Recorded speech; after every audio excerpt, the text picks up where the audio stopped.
What's up, everybody? Welcome back to the channel here. We're back with another video.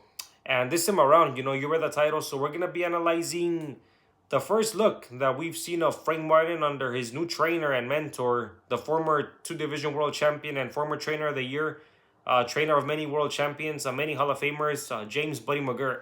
So, um, this link up was first announced, or it was first rumored that Frank Martin was going to be training under Buddy McGirt after splitting with Derek James after the tank loss. I'm not sure exactly the reasons why Frank Martin ended up splitting with Derek James. If it was mainly because of the tank loss or other reasons that I don't have the proper information to. So that's a different topic. But after the split up with Derek James, there was rumors lingered maybe a couple months after the tank loss, or once Frank Martin started to announce, or maybe there was rumors that Frank Martin was going to be making his return to the ring, that he would be training under Buddy McGirt. And let me just say, I did see couple of improvements, couple of new things that were being displayed by Frank Martin with his opponent Rances Barthélemy. I do know that Barthélemy was coming off a long layoff, same thing as Martin, but to differ from Martin. Barthélemy is closing on to 40 years old. He is up there in age when it comes to the sport, of course. He's up there in age. He is an accomplished fighter, two-division world champion, two-time world champion. So on paper, he does carry a good resume. However, at this stage of his career, I know that he wasn't in his prime. It maybe wasn't the best opponent out there, but I think it was a good opponent. It was a good opponent, or it was a good pickup opponent for both Frank Martin and for Buddy McGirt. I think getting to know your fighter and just building that chemistry between fighter and trainer, I think this was the perfect opponent. A veteran, a tested fighter, an accomplished fighter. Those are three factors right there that makes me think and makes me put a stamp on to say that I think that was a perfect opponent for both Frank Martin to test the waters to see how he feels under the new management, or maybe not management, but under the new mentorship from Buddy McGirt. It's whenever you switch trainers, it's a different transition. It's a whole transition you got to go through when it comes to getting to know your coach getting to know you. How can I put it? You trusting your new corner. And basically being able to put into play what the instructions that you are given by your new trainer. So it's definitely a transition. It's definitely a hard task to do. Buddy McGirt has been known into transforming fighters that are maybe towards the end of their career, maybe are not in their prime anymore, but he's able to pick up what they do best and be able to use it towards the fighter's advantage the best way possible. We've seen it with fighters in the past, like Arturo Gatti to name one, Sergey Kovalev to name another, where fighters are towards the end of their career, maybe not in their prime or in their best years anymore, or maybe towards the later part of their career, and people seem to write them off. People seem to basically say that they're done, that they're no longer able to accomplish anything. And Buddy McGirt has transformed a couple of those fighters into world champions again. Gotti, one of them, Sergey Kovalev being another, where fighters look to be towards the end of their career, maybe collapsing, maybe no longer in their prime, but maybe they have one last trick that they can pull out of the hat. And Buddy McGirt has been that guy to do it with numerous fighters where like I said, people or fans tend to write these fighters off, and Buddy McGirt is able to bring them back to life. Gotti being one of them. Gotti probably being the people that, or the fighter that's linked to most with Buddy McGirt. But going back to Frank Martin, I think he made the right choice. I think he made the right choice by selecting Buddy McGirt. I know that Frank Martin is not towards the end of his career like Gotti was, or like Kovalev.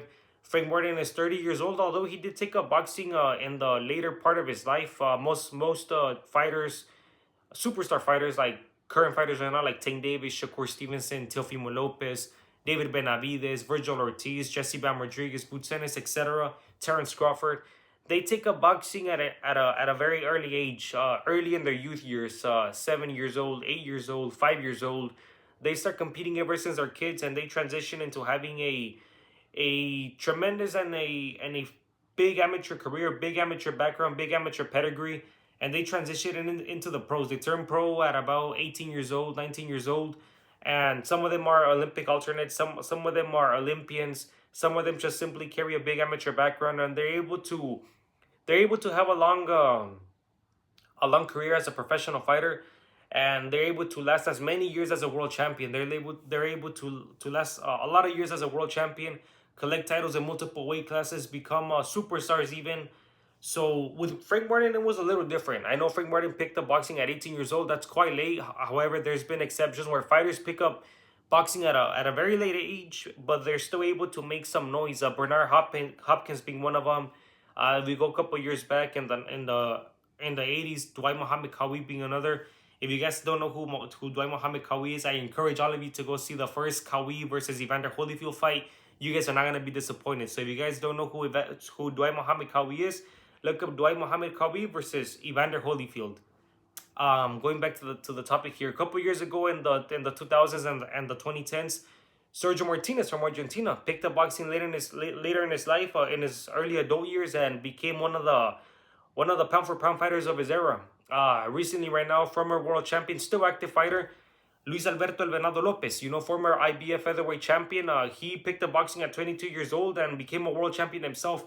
So it's not impossible. It's not impossible to accomplish something in the sport, even though if boxing is picked up at a later part in your teenage years, if you want to put it that way, or in your early adulthood. So it's not impossible. It's something that can be accomplished. I think going under the wing of Buddy McGirt, I think is something that Frank Martin can achieve, which is a world champion status. He had his shot at a world title last year, if I'm not mistaken, when he fought Tank Davis. Prior to that, Frank Martin's name was not as relevant. I know that there was already talks when both Frank Martin and Keyshawn Davis were in their early careers, when there were rumors that maybe that could be a potential matchup. I know that there was talks of maybe Frank Martin fighting Shakur Stevenson when Shakur had moved up to the lightweight division. So Frank Martin's name started to linger here and there, but his name didn't really start to be talked about until the Tank Davis fight. And now that he was able to get over that stone, or he was able to make a turnaround that stone, I think that now at 140, under his new trainer, I do think that he's gonna make a lot of noise. I did see some improvements, like I mentioned. There was a round, I don't recall which one. I think it was in between the second and the third, that Buddy did tell him in between rounds, whenever Rancis would switch to a southpaw stance, Buddy would tell him, circle to your left side, because he's lining you up for that left hand. So having a guy that's in the corner, that's been there, that did what you're currently doing, helps a lot. I tell you by experience, as you guys can see in the portrait here. I tell you guys by experience, having a guy that has done that with the years of experience does help. It brings you that confidence, knowing that you're gonna receive the proper instructions from a veteran who has not just been in the game for so long as a trainer, but also as a fighter, and also competed at the top level of boxing, fighting the likes of Pernell Whitaker, one of the best fighters of all time, fighting Simon Brown, Meldrick Taylor, you name it. The list goes on and on. He fought some of the top fighters, and I think that's only going to help Frank Martin gain more confidence in himself. Going forward now into the future, there's talks now that maybe the storyline could start to build up. Frank Martin being trained under Buddy McGirt.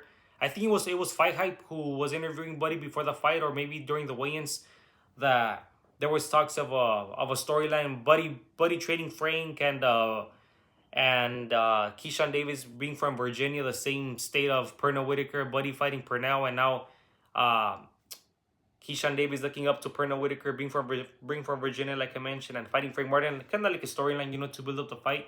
Something cool, something that maybe could help sell the fight. So that's a fight I would like to see in the future. Frank Martin versus Keyshawn Davis. I think there's other big fights for Frank Martin as well. They have Lindolfo Delgado, who's currently lined up. Maybe not right away to get a title shot, but he's right up there. Looking to secure a world title shot. There's Pitbull Cruz, who just had a big fight against Lamont Roach. Lamont Roach is there too at 140. So there's a lot of big names. There's a lot of big names at 140 that Frank could fight. I know there's former world champions like Alberto Puello. He's one of them. If he's looking to get a crack at a world title, Teofimo, he's currently lined up to fight Shakur.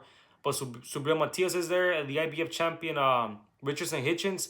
There's a lot of big fights at 140 for Frank Martin to make a lot of noise, and I want to see how unfolds with this new trainer. Like I said, I think a good test would be maybe fighting Pitbull, also fighting Lindolfo Delgado. I think those are good fights that could maybe, like I said, little by little start to show the improvements and to start to show that chemistry that's being built in the gym with this new trainer. That's my take on that. I do think that it's a good link up between them two. I want to see what they do as a team, and I want to see how far they can go.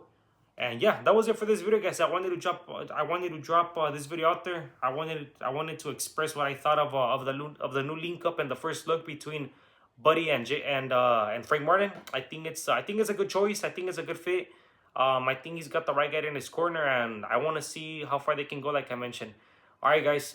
You guys have a good rest of your day. I am gonna be dropping new videos quite soon, so you guys stay tuned for that. All right, guys. Peace out.